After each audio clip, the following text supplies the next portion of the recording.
TB, kuman TB tu disahkan hilang dalam masa 2 bulan.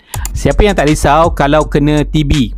Ini kan pula kalau anak sendiri yang baru umur beberapa tahun disahkan ada TB. Kalau anda ataupun family anda kena masalah TB ataupun batuk kering ni, macam mana cara alternatif nak bantu untuk hilangkan kuman TB tu dengan cepat? Anda boleh tengok video ni sampai habis.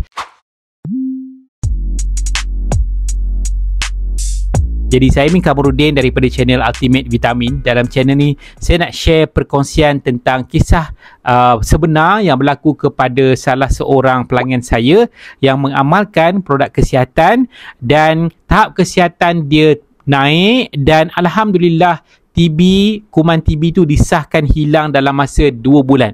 Doktor pun terkejut. Okay, jadi kalau anda first time tengok video ni, pastikan anda klik butang subscribe dan komen saya dah subscribe. Okay, nak jadi ceritanya, okay, dihubungi kami Ultimate Vitamin daripada online dan dia nak dapatkan produk. So kami bagilah produk dan kami tanya untuk masalah apa. Dia kata untuk masalah TB.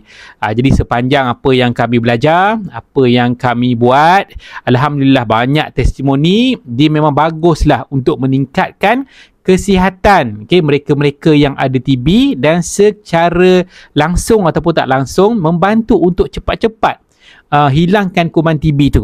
Jadi dalam masa 2 bulan, hebat ni, alhamdulillah, memang miracle. Dalam masa 2 bulan, doktor sahkan yang anak dia bebas daripada kuman TB. Jadi legalah hati seorang ibu. Jadi saya nak kongsikan apa produk yang dia ambil. Dia ambil satu jenis produk yang nama dia polyphenol. Polyphenol ni adalah sejenis antioksidan. Dia bukan ubat tau. Dia adalah makanan kesihatan. Antioksidan macam vitamin C. Pernah dengar tak? Vitamin C, vitamin E, vitamin A. Tapi polyphenol dia tahap baiki sel lebih daripada 13 kali ganda berbanding dengan vitamin yang lain. So hebatnya polyphenol. Dan dekat market tak ada lagi yang orang yang boleh extract polyphenol yang berkualiti. Okay, dan bukan itu saja, yang ada kajian yang mana orang dah gunakan selama lebih pada 10 tahun, kesihatan mereka makin bagus, makin hebat. Dan salah satu fungsi polyphenol ni adalah dia nak melawan abnormal sel yang tak abnormal yang masuk dalam tubuh kita ataupun yang terjadi dalam tubuh kita. Tu fungsi besar antioksidan. Selain daripada tu, dia ada direct kesan bila amalkan, dia akan naikkan tahap imun. Nampak tak? Bila orang yang ada masalah batuk kering ataupun TB ni, dia kan ada serangan daripada kuman, daripada kuman TB tu. Jadi dia bantu untuk protect diri dia dan dia bantu untuk baiki sel yang rosak. Ingat tadi, dia punya kepantasan, kekuatan baiki sel dia adalah 13 kali ganda daripada vitamin-vitamin lain. Jadi memang hebat. Dan salah satu yang bagus juga, dia memberi tenaga. Bayangkan budak-budak ataupun dewasa yang kena TB, semangat tak? Rasa semangat ke tak? Tak semangat lah kan? Tak ada tenaga, ada stres kan? Dia jadi kan ada simptom-simptom lain.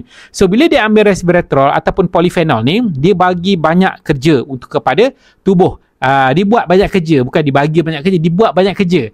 So dibaiki sel, dibagi tenaga, dia melindungi sel, dibantu untuk penghasilan sel-sel baru. Kalau ada masalah inflamasi disebabkan oleh TB tu, dibantu sebagai dia adalah ejen anti-inflamasi, anti radang yang sangat-sangat bagus. Jadi kalau anda nak dapatkan produk yang berasaskan polyphenol yang paling kualiti dekat pasaran, anda hubungi saya dan kami akan kongsikan macam mana tips dan cara berkesan nak amalkan khas untuk masalah TB. Jadi ini bukan ubat, ini adalah makanan kesihatan membantu untuk meningkatkan kesihatan anda ataupun keluarga anda yang kena TB tu, dan sekaligus memberikan tubuh tu boleh lawan dengan bantuan treatment daripada hospital juga kan. Alhamdulillah, recovery tu insya-Allah lebih cepat. Sebab saya tak rasa orang nak makan ubat TB tu bertahun-tahun. Betul tak? Kita pun nak jumpa orang, nak buat aktiviti kat luar. So benda tu stressful lah kalau kena TB ni, betul. Jadi cepat-cepat hubungi kami, klik link di bawah. InsyaAllah benda ni kita tawakal dengan betul produk yang betul. Dan ini adalah pengalaman yang benar daripada salah seorang pengguna saya.